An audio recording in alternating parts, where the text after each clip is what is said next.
नमस्कार दोस्तों, कैसे हैं आप सभी। दोस्तों, आज से करीबन 5 दिन पहले मैंने अपने चैनल पे एक वीडियो अपलोड की थी जिसमें मैंने ये बताया था कि क्यों मेरे अकाउंट को फ्रीज कर दिया गया साइबर सेल के द्वारा, कितना टाइम लगा मेरे अकाउंट को अनफ्रीज होने में, क्या कोई इन्वेस्टिगेशन ऑफिसर आए थे साइबर सेल के द्वारा। वो सारी बातें जो है A to Z, जो 15 दिन लगे मेरे अकाउंट को अनफ्रीज कराने में, क्या क्या मेरे को करना पड़ा, A to Z बातें मैंने उस वीडियो में बताई थी। काफी लोगों ने उस वीडियो को देखा, काफी लोगों ने मेरे को कमेंट भी किया, काफी लोगों ने मेरे को इंस्टा पे DM भी किया।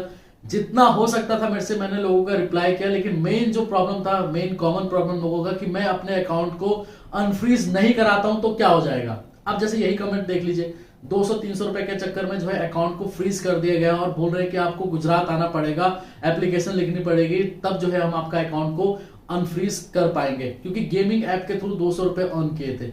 अब देखिए यहाँ पर क्या है कि जो लोगों का मेन प्रॉब्लम है कि सर मैं इतने दूर जाऊंगा, वहां पर जो है मेरे को पता भी नहीं, और वहां पर मैं चला भी जाता हूं तो क्या पता वो इन्वेस्टिगेशन ऑफिसर वहां पर नहीं अवेलेबल हो या छुट्टियों पे चला गया हो, तब क्या करना पड़ेगा। अगर मैं अपने अकाउंट को अनफ्रीज नहीं कराता हूं तो क्या कोई इन्वेस्टिगेशन ऑफिसर मेरे घर आ जाएगा। तो देखिए ऐसा नहीं होता है, यहाँ मूवी नहीं चल रही है कि आपके घर पे जो है इन्वेस्टिगेशन ऑफिसर आएगा। फर्स्ट टाइम जो है आपका अकाउंट को फ्रीज कर दिया गया है, जहां पर आपने एक गेमिंग ऐप के थ्रू पैसे अर्न किए थे, चाहे वो 200 चाहे 1000 हो, और बैंक ने आपके अकाउंट को फ्रीज कर दिया। अब उस अकाउंट से ना ही आपकी कोई सैलरी क्रेडिट हो रही है और ना ही उसमें कोई EMI आपकी जा रही है। तो उस केस में अगर आप अपने अकाउंट को अनफ्रीज नहीं भी कराते हो तो भी कुछ नहीं होने वाला, आपका अकाउंट एक टाइम में जो है बंद ही हो जाएगा लास्ट टू लास्ट।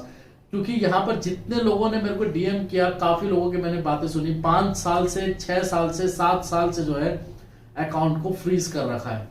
5 साल हो गए, 4 साल हो गए और किसी भी तरीके का कोई ट्रांजैक्शन नहीं हो रहा। काफी लोगों ने मेरे को प्रूफ भी दिखाया, मैं नहीं दिखा सकता क्योंकि उन्होंने मना किया कि सर आप प्लीज अपने वीडियो में शेयर मत कीजिएगा। कुछ भी नहीं हुआ है। अगर आपने कोई गलती नहीं की है, आपका पास्ट रिकॉर्ड सही है, कोई भी आपकी तरफ से कोई ऐसा नहीं है कि आप फ्रॉड काम कर रहे हैं और आपने फर्स्ट टाइम कोई गेमिंग ऐप P2P करके या कोई ट्रेडिंग ऐप से पैसे 2000-3000 अर्न कर लिया और जिसकी वजह से आपका अकाउंट फ्रीज कर दिया गया, तो देखिए ऐसा कुछ भी नहीं होता। आपके पास कोई इन्वेस्टिगेशन ऑफिसर नहीं आएगा, ये चीज तो गारंटीड है। क्योंकि यहाँ पर एक मूवी नहीं चल रही है कि आपके पास जो है गाड़ी पे गाड़ी पुलिस वाले आ जाएंगे और आपको उठा के लेके चले जाएंगे, ऐसा नहीं होता। यहाँ पर जो है अगर आपका अकाउंट को फ्रीज कर दिया गया तो उल्टा आपको ही बैंक मैनेजर से पूछना पड़ता है कि मेरे अकाउंट को फ्रीज किया क्यों गया है। पहले तो आप यही प्रोसीजर फॉलो कीजिए कि बैंक में जाके पता कीजिए कि एक्चुअल में हुआ क्या है। प्रॉब्लम उन लोगों को सबसे ज्यादा आती है जिनके बैंक में EMIs लगी हुई है, जिनके ECS लगी हुई है, जिनको जो है सैलरी क्रेडिट होती है और वो गेमिंग ऐप के थ्रू जो है पैसे अर्न कर लेते हैं, जिसकी वजह से अकाउंट को फ्रीज हो जाता है। अब जाहिर सी बात है कि वो अनफ्रीज नहीं कराएंगे तो सैलरी जो क्रेडिट होगी तो वो होल्ड हो जाएगी। जाहिर सी बात है EMIs जो होंगे वो सारे के सारे बाउंस हो जाएंगे। तो उस केस में चाहे वो 200 रुपए हो चाहे 1000 रुपए हो, तो उनको तो अनफ्रीज कराना ही पड़ेगा, क्योंकि उनकी सारी एक्टिविटी डे टू डे की वो प्रॉब्लम या इंपैक्ट कर रही है। आपने कोई गलती नहीं की है। यहाँ पर सबसे ज्यादा तो लोग डरने लग जाते हैं कि क्या हो सकता है यार, कोई इन्वेस्टिगेशन ऑफिसर घर आ जाएगा, मेरे घर वाले क्या बोलेंगे, आस पड़ोस वाले क्या बोलेंगे। तो आप अपने माइंड से वो सारी बातें निकाल दीजिए।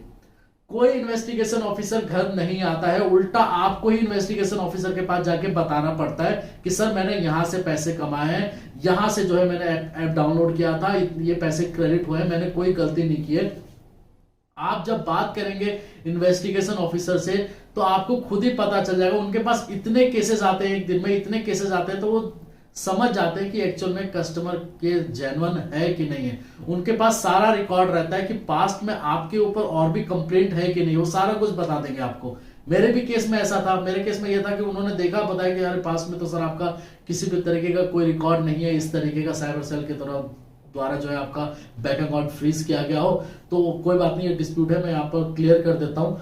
तो आपको मैंने मेल कर दिया है, ये इस तरीके का मेल आया था मेरे पास, आप जो है बैंक में जाके दिखा दीजिए, आपका अकाउंट अनफ्रीज हो जाएगा। सिर्फ इतना ही था, लेकिन इसी को कराते कराते मेरे को 15 दिन का, मतलब 15 वर्किंग डे का टाइम लग गया।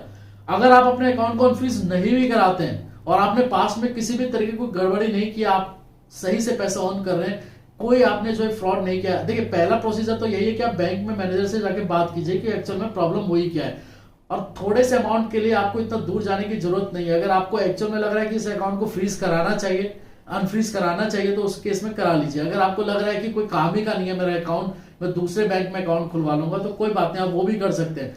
लेकिन आप ये जो सोचते हैं ना कि मेरे पास जो इन्वेस्टिगेशन ऑफिसर आएगा, इतना नहीं आएगा। यहाँ पर 200-200 रुपए 100-100 रुपए के लिए साइबर सेल आपके अकाउंट को फ्रीज करती है, तो उस केस में ऐसा कोई हड़बड़ी या कोई डरने की जरूरत नहीं है। जो मेन प्रॉब्लम था लोगों का, तो साफ सीधी बात है कि कोई इन्वेस्टिगेशन ऑफिसर आपके यहाँ पर नहीं आएगा, आपके घर के एड्रेस पे नहीं आता है। अगर आप अपने अकाउंट को फ्रीज कराए या ना कराए वो आपके ऊपर डिपेंड करता है। लेकिन जहां पर आप फ्रॉड कर रहे हैं, जहां पर आप जो है दूसरों का पैसा लेके काम नहीं कर रहे, या दूसरों का पैसा आपने अपने अकाउंट में लेते जा रहे हैं और एक टाइम पे जो है अकाउंट फ्रीज कर देते, किसी ने कंप्लेंट कर दिया और आप सोचते हैं कि अब मैं जो है इस अकाउंट से सारे पैसे विड्रॉल कर लेता हूं, तो देखिए इन लोगों को मैं ये बोलना चाहूंगा कि भाई इस तरीके का काम अगर कर रहे हो तो एक दिन तुम धरे जाओगे। लेकिन जो लोग जेन्युइन तरीके से जो अपना अकाउंट को चला रहे हैं और किसी भी तरीके का पास्ट में कोई रिकॉर्ड खराब नहीं है और फर्स्ट टाइम 200, 1000, 500 रुपए के चक्कर में अकाउंट को फ्रीज कर दिया गया, अगर आपको लग रहा है कि मेरे को इस अकाउंट से कोई प्रॉब्लम नहीं है, इस अकाउंट को मेरे को रखना है,